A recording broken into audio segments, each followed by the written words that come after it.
So I love talking about marketing. I'm not a marketing strategist, digital marketer, or anything like that. But here's the thing. So many of my clients and people I speak with and meet through Facebook groups and LinkedIn and at networking events are all trying to get clicks to their website, to their Instagram page, their Facebook page, all this kind of stuff. But there's more to it. And that's why we actually bring on some amazing marketing strategists to talk about what really is going on and where the real opportunity is. And today we sit down with one of those people. I'm going to introduce you to her in just a moment because I think you're really going to enjoy this episode. So as always, get a pad of paper and pen and be ready for some gold nuggets from Meghan. She delivers, she hits it out of the ballpark, raccoon and all. You'll know what I mean. Enjoy.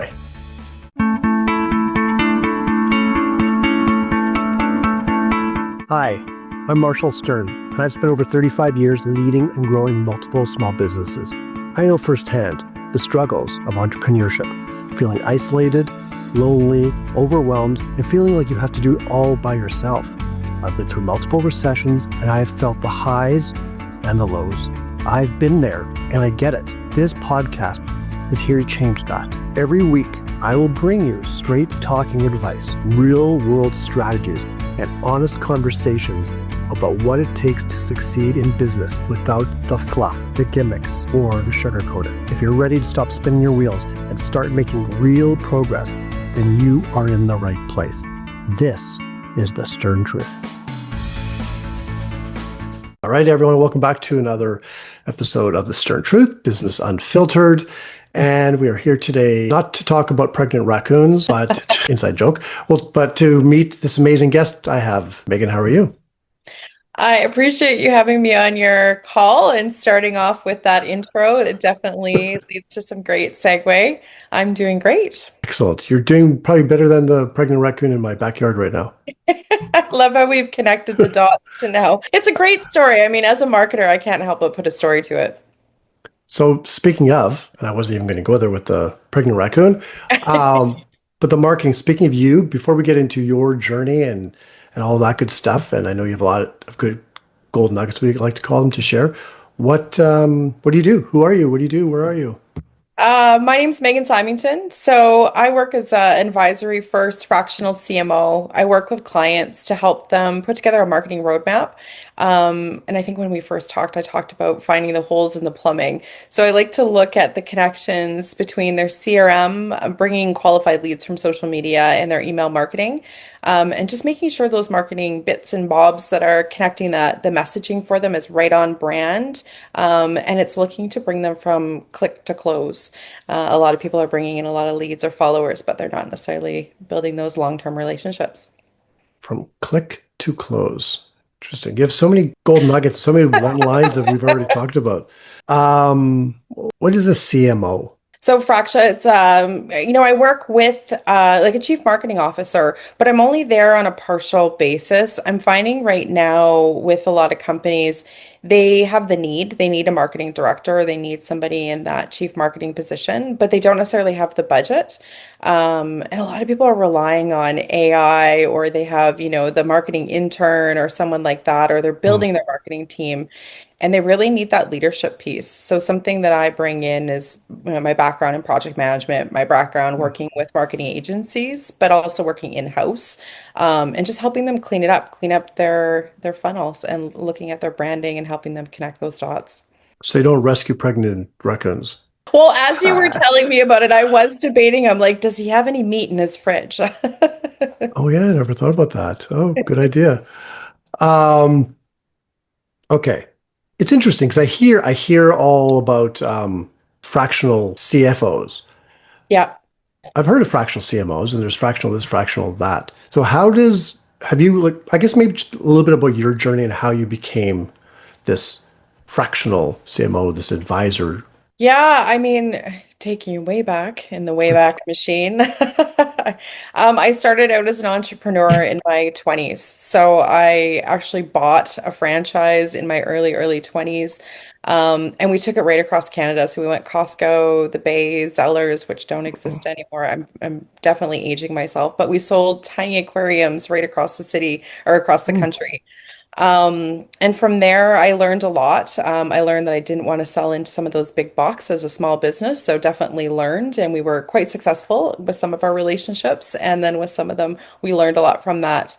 And then I opened a couple of retail stores, also learned a lot there. I remember reading the 4 Hour Work Week mm, and thinking, oh, this is going to be great. And then all of a sudden you have a chain of stores. So there's a lot that I kind of learned through that process, and also putting on conferences for women entrepreneurs in my early 30s. Absolutely fantastic experience and just being exposed to really high caliber women entrepreneurs. And working with marketing agencies and working in-house with developers. I've kind of just followed the path, where my heart kind of sings the clients I like working with. I started out working with CPG, which is consumer packaged goods. So that would be okay. food, and that type of thing. And then they found my sweet spot, which is real estate, and looking at multifamily developments. I just love the idea of building communities and wrapping homes around that story and, Mm, looking at all the layers that were in that. As I kind of went through that, I still have some bread and butter clients that are real estate. I'm definitely very lucky that way, where I've worked with developers as well as real estate brokers. But I've kind of, sharpened my chops, as they say, working with some founders. So looking with some launches, I did an iOS launch with a professional athlete over the last year. I'm working with a medical aesthetics clinic to help them launch and build their franchise out. okay. But the roadmap kind of all falls the same. I'm sure you can relate to that. iOS launch? So it's an app. So for the Okay. Apple. Oh, it is for the Apple. Okay, okay. Yeah, I yeah. thought I thought it was some fancy terms I should know. That's not Apple related. So I'm like, what is? No, Should I ask her? please ask. There's all these like terms now. It's like everyone's Uh, supposed to know them all, right? I feel like we're dying in algorithms. Oh, I remember being at a. I used to be part of. Okay, time for me to cue the harp. I was part of AMA, the American Marketing Association, back in the '90s, and I remember going to their annual conference. I think it was at the Hyatt, Vancouver, and the big focus was blogging. And I had a sign company back then, so I had no idea what the hell blogging was.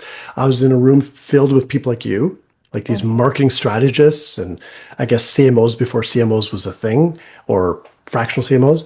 And they all knew what blogging was. They were all there to learn and become bloggers and become better bloggers. And they had speakers about blogging. And I had no idea what it was about until like that day. And it's like, this is a thing? Because this was like I don't know, mid 90s or something, and blogging when it starts to take off. But I was in my little cocoon of my small business, which, right, didn't know what blogging was. And it's funny, I was just at it was a content day shoot. So it was a bunch of entrepreneurs to get together and do a content shoot, which was an ex interesting experience. I definitely learned a lot from what that looks like when you get a bunch of these types of entrepreneurs together. But there was a woman there, and she's quite successful on Instagram. And I was a mommy blogger back in the day when I had my Mm, son 15 years ago. I remember my partner looked at me and said, "What are you talking about? You're going to write blogs about being a mom and people are going to want to read this?" I was like, "Yep, there's people out there that are reading it." And we yeah, got to test products, but I mean, it was very much that. And I think we were chatting before as well, just about the transition now where we've gotten from the written word to video, and we've gone to instant connections that are on like Instagram and Facebook and TikTok. right. Okay. So you're not a coach, you're an advisor, No, you're okay. yeah. And you know what, I really try and separate myself from that. And I'm sure you can speak to that as well, is, coaching comes with its own certification. And really what I bring is an advisory role. And so just looking at, I'm short up against, I'm with you. I'm here to walk the journey with you as someone who has experience as an entrepreneur, having multiple businesses, Mhm. but also going through multiple lunches with large corporations. So really just saying, nah, I think we should kind of go in this direction. Or, I hear that with the budget, but maybe there's a better way we could spend that money and really protect your brand. Mhm. I love that. Yeah, I mean, there's some coaches, obviously, marketing coaches, business coaches, executive coaches, leadership coaches, health coaches, whatever coaches, coaches. Actually, I always say there's more coaches coaching coaches than coaches coaching coach. coaches coaching companies. It's a tongue twister. But there are a lot of like coaches out there that are really coaches. Like that's all they do. They just ask the difficult, which is powerful. Ask the Yeah. difficult questions. They see something in their client, and but then at times there's the need for the advisory side and the mentorship side. So I like to do both, put the different hats on at different times, and based on my experience, right, being in business for 500 years. So a little less than that. By the way, I think for everyone listening, because this is, I should be blogging about this too. I think the pregnant raccoon, I think has escaped. Well, I saw something, unless it was a big squirrel, I saw something with a big fluffy tail walk by my office, not by in my office.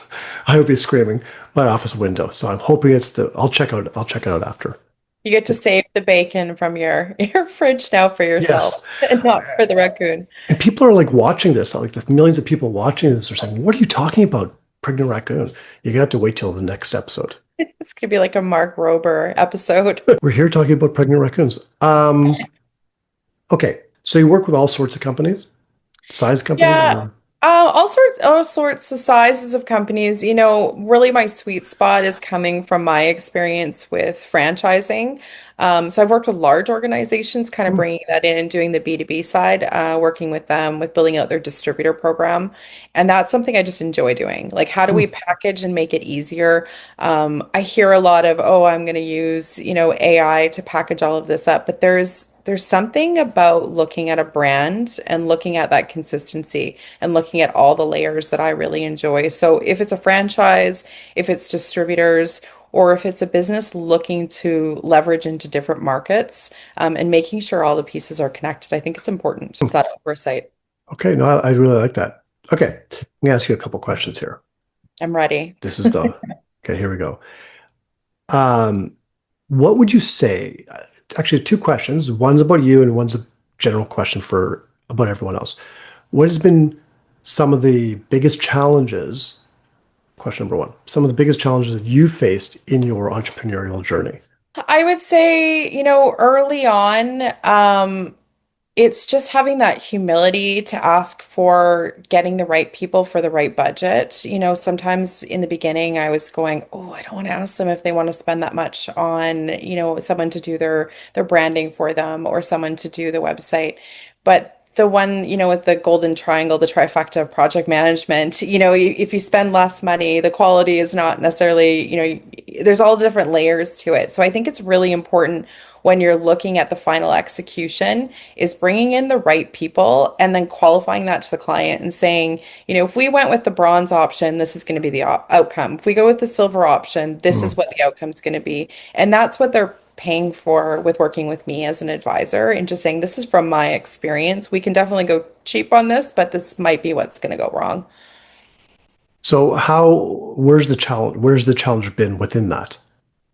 The challenge is just been learning how to really articulate that Mm. with the numbers and really digging into the analytics of it. And I think when we first talked, I talked about the plumbing. So, looking at a lead funnel as an example, say someone doesn't want to spend a lot on a website. And I've seen, websites 20, 30, $40,000, beautiful websites. And then you get to the checkout. As an example, I had a client that I was working with, and we got to the checkout, and it was asking them to go and measure this specific, like a window to do an installation. But that process took a while. So what we kind of looked at was saying there's a problem in the conversion, and I think that's a great example of where is the problem in the conversion. Even when you're doing these social media posts, and people are saying, I'm not getting value from this campaign.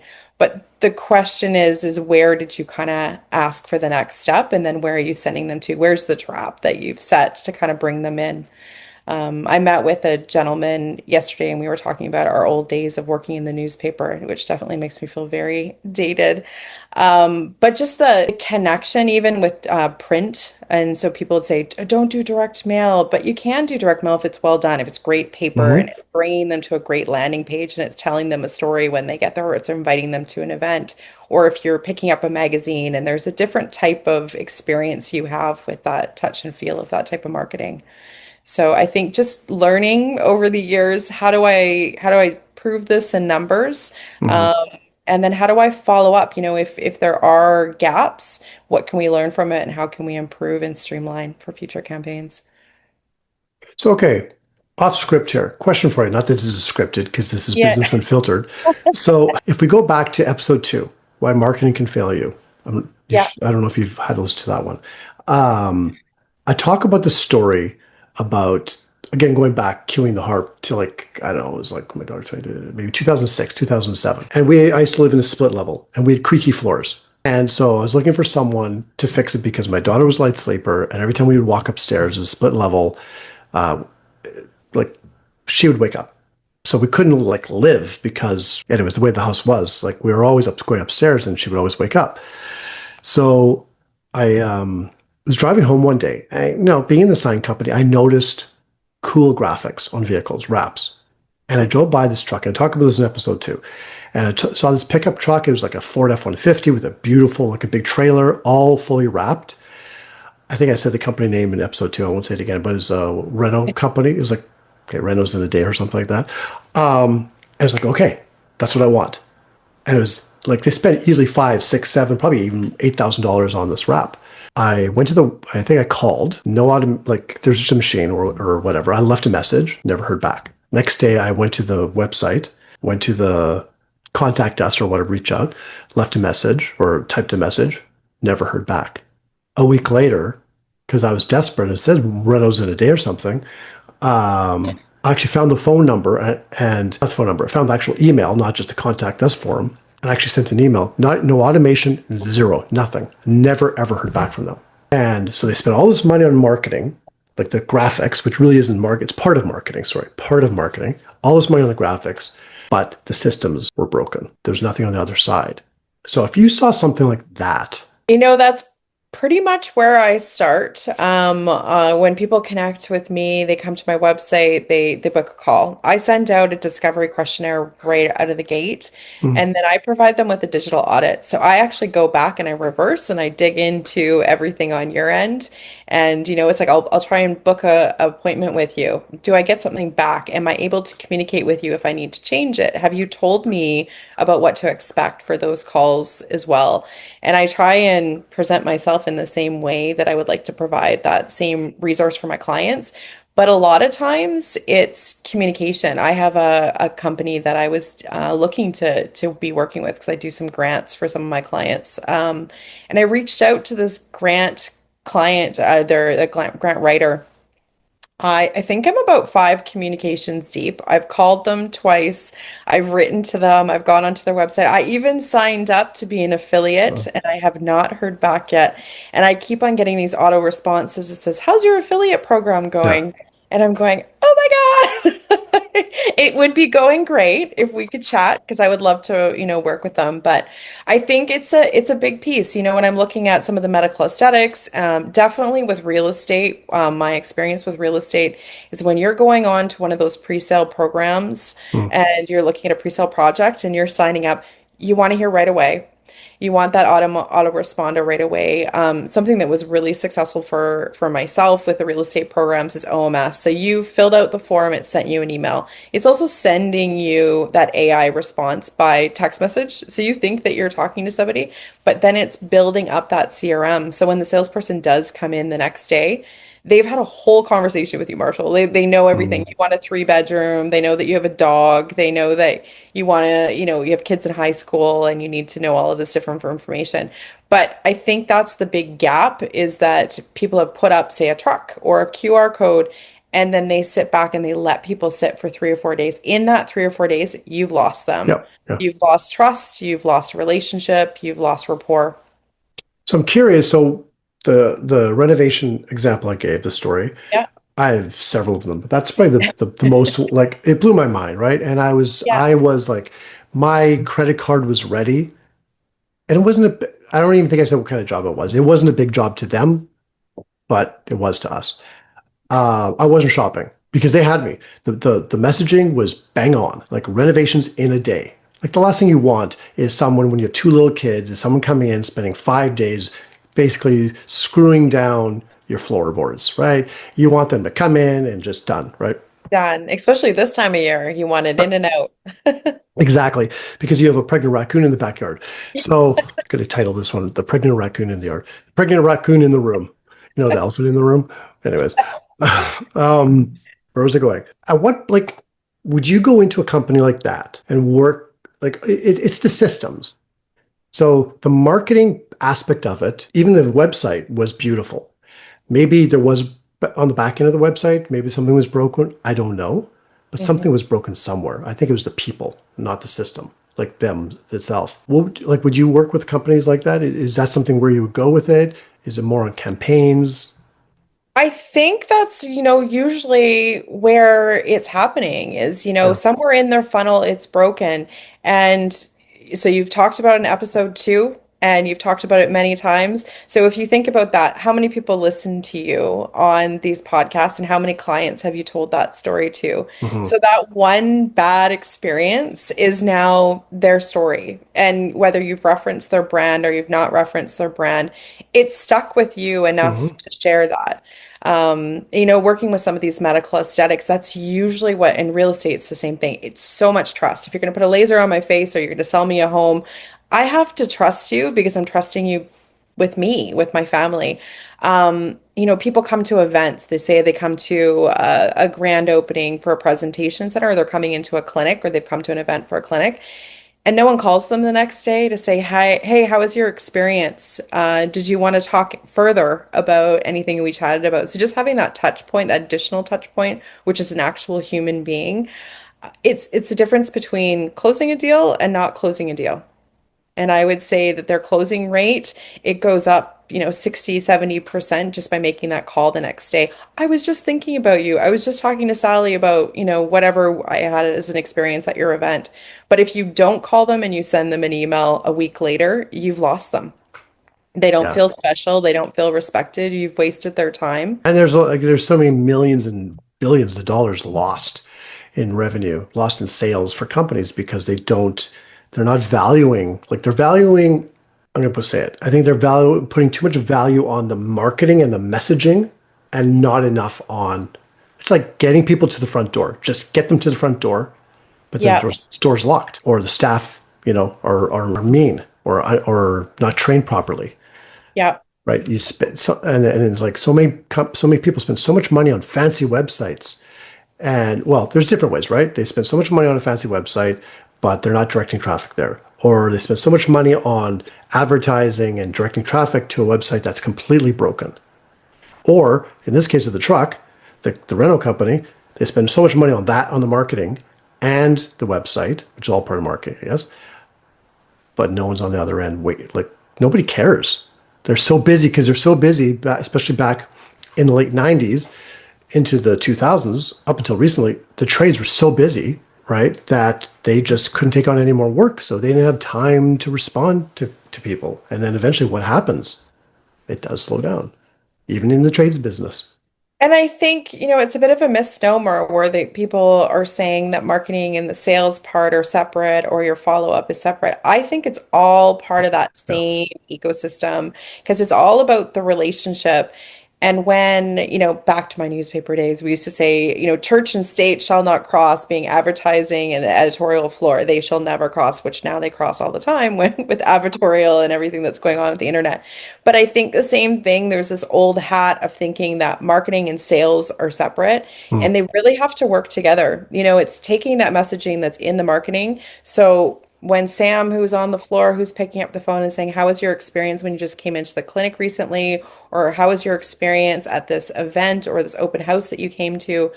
That they're connecting with the same talking points that they have from their marketing. So it just feels seamless and Hmm. it feels like they've really been pulled through the whole relationship. People do it like for our listeners. I'm talking to you, like our listener, because you're probably done it too, and I've done it myself. And Megan, I'm sure you've done it as well. You go to a networking event and you meet these amazing people, and you don't do anything with it. You're just there. You feel okay. I'm there. I've shown up. I've done my thing. I'm out of my comfort zone. I'm at this event because I have to be, or I should be. Like I should be. I should. But you don't do anything with it. So again, you put yourself out there, you've spent the time, you've invested in whatever it is, the event, the time and energy, and put yourself together, and you meet these people, and there's no follow up. Yeah.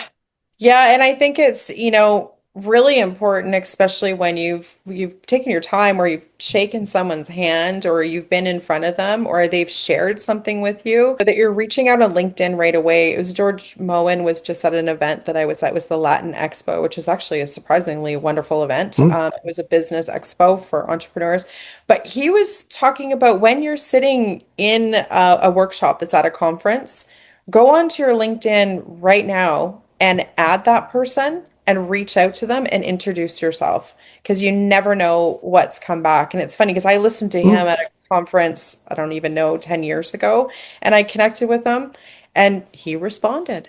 And it's you kind of think these people have these, hugely successful businesses.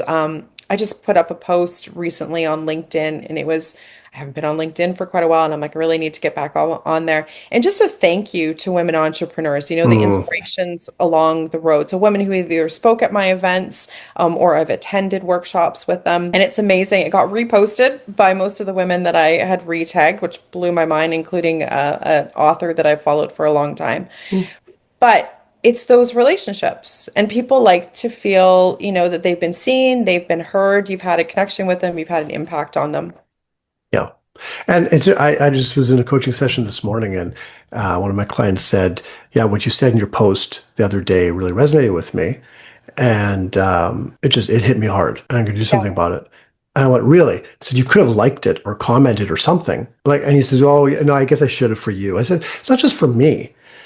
I want to know that people see it, but it's also the more people can share and like and comment, the more other people will see it because the whole algorithm thing, right? Of course. Instead of just being a voyeur and just looking at all life from afar, like just engage with people and tag people and share.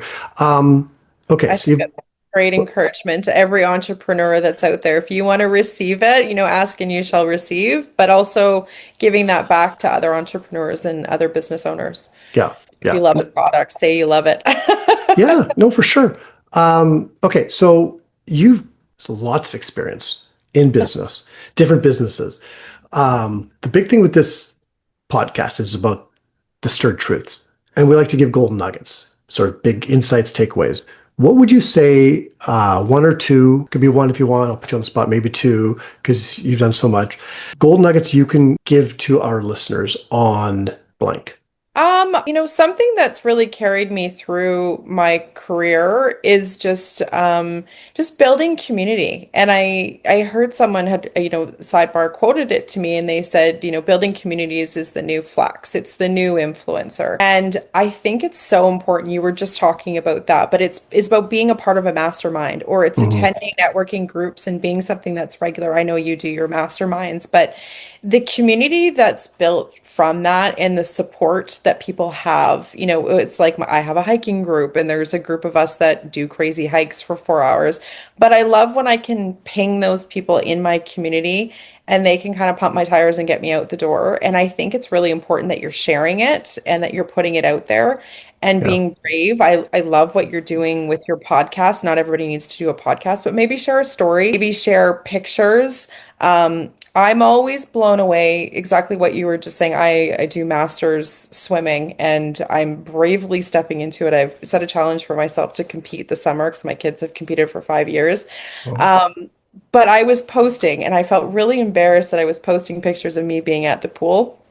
And I've heard nothing but positive things of people saying that it's motivating them and pushing them to want to get back into the pool. So you never know who yeah, you're impacting with the smallest things. So I think people just being brave, yeah. put yourself out there. There's how many billions of people on the planet. So some people don't like what you're doing. Keep moving. I love that. I love that. I have a friend of mine who she runs marathons now, and she was along her journey of doing it. It was the first quarter marathon, I guess, and then a half, and or she was just going out for a jog, and she's like 56, and she just started at like age 52 or something, and it's like amazing, and people love it, and they're inspired. First of all, it doesn't inspire me to run because my family we're not runners, but I do go to the pool, I do go to the gym, but it inspires a healthier lifestyle because if someone can do it, not that 52 or 53 is old, but if someone Yeah. can start at that age, why not? Yeah, I had watched, there was a one of the moms I sat with for 6 years now on the side of the pool cheering on my kids that do competitive swim. She got out of her lawn chair last year. She competed. She went Oh, all the way on to provincials and they had her name in the lane on YouTube. And as soon as I saw that with her oh last my name, God, I'm like, really? I want that. That's, so that's my goal is one day to have Simington in the swim lane. That that's very, very cool.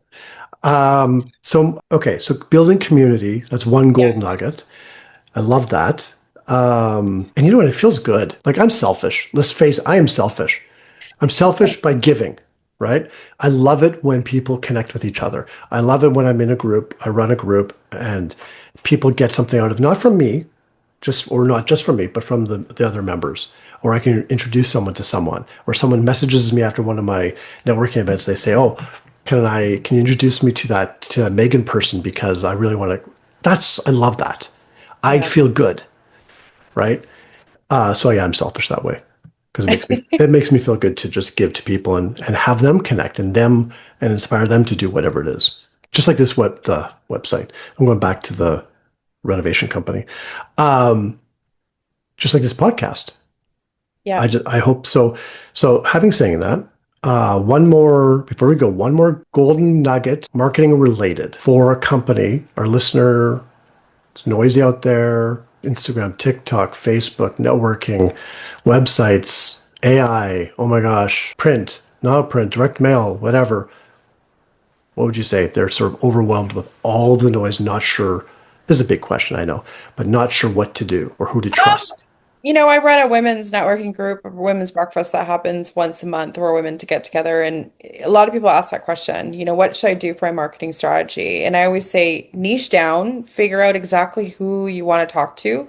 Don't waste your time on the noise and don't trust wholeheartedly chat GPT and think it's going to get you across the finish line. But Mm. look at who that target market is. Is there a collaboration that would be really easy where their target market's dialed in with you and you're dialed in on your target market and you can work together?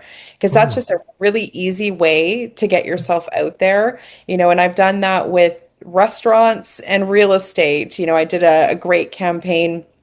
We were down on Commercial Drive and we did an open house and we were talking about passive homes and we did the Tesla of townhomes, but then we had all the food that was featured for Commercial Drive. So people came in and they had this whole Commercial Drive experience and they could really feel like they were going to live and breathe what was going to be their future experience of living down in this pre-sale.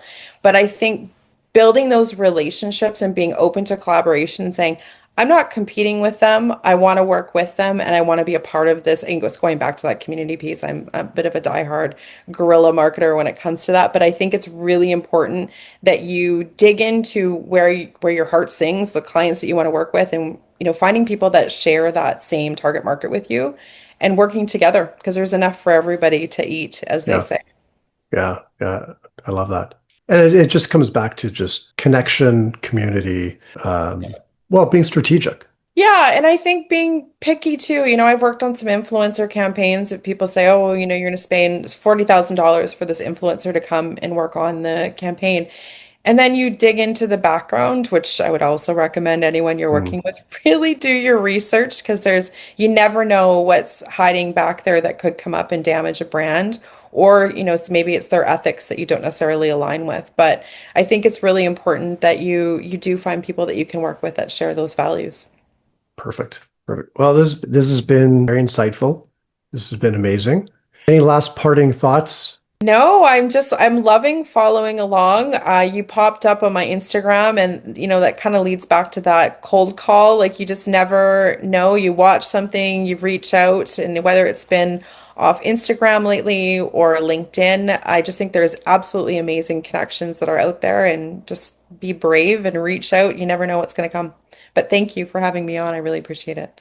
No, thank you. And we might have to have you back one of these days. One maybe in the spring when there's no raccoon in my backyard. I Okay. gotta go now. I gotta go attend to that and make sure that she is gone. Yes, it hasn't So, ripped up your covers. so if you guys don't see me next week on a pod on the Stern Truth Business Got a Unfiltered, scratch. you know why. Maybe there won't be a YouTube version. It'll just be the audio. Okay. Wish me luck. Thanks. Thank you, Megan, for joining us, and thank all of you for listening. And remember, do your thing. Subscribe, like, share, share this episode because there's some amazing insights and gold Comment. nuggets. And comment. Yes, people don't leave enough comments in the world. We need more comments. And I'm I going to always love say a good comment section anyways. comments are good. Comments are great. And if you're on YouTube watching this, please don't comment that you can help me get this podcast, my YouTube channel, up higher because I'm not working with you. With your SEO. Like seriously, that happened about one of my first episodes. I was stalked within 5 minutes. I think I talked about it in one episode. Like every way, she just contacted me. She actually even tried phoning me, and she was from overseas. She requested to. What's that? Thank you, Husa. I'm good. No, seriously. Like she phoned me. She commented on the YouTube. She messaged me Facebook. She tried to request connection on Facebook, LinkedIn, I think Instagram. Then emailed me all within 5 minutes, and then phoned me on WhatsApp. I wonder what she's using to find. Now I have so many questions. Don't know, but that was scary. That was spooky. Not scary. That was spooky. You should stalk her back and see what her process is. She's probably some. Anyways, I was gonna say some big hairy Russian dude. So, anyways, I didn't say that. Thank you. Thank you. Nothing wrong with big hairy Russian dudes. Just saying. It's my podcast. I can say that. I'm partially from Russia. Okay. Thank you. Thank you. Thank all of you. Don't comment about that last part, but comment how much this was of value to you. And we'll see you again next week on another episode of The Stern Truth, Business Unfiltered. Bye for now. Thank you so much for tuning in to The Stern Truth. If you found today's episode helpful, we would love to hear from you. Please like, share, and leave us a review. Also, if you'd like to be a guest in an upcoming episode or join us in one of our Momentum Accountability Group sessions, simply email me to marshall@marshallstern.net. That's marshallstern.net. And don't forget to hit the subscribe button so you never miss an episode. Until next time, keep pushing forward and leading with confidence.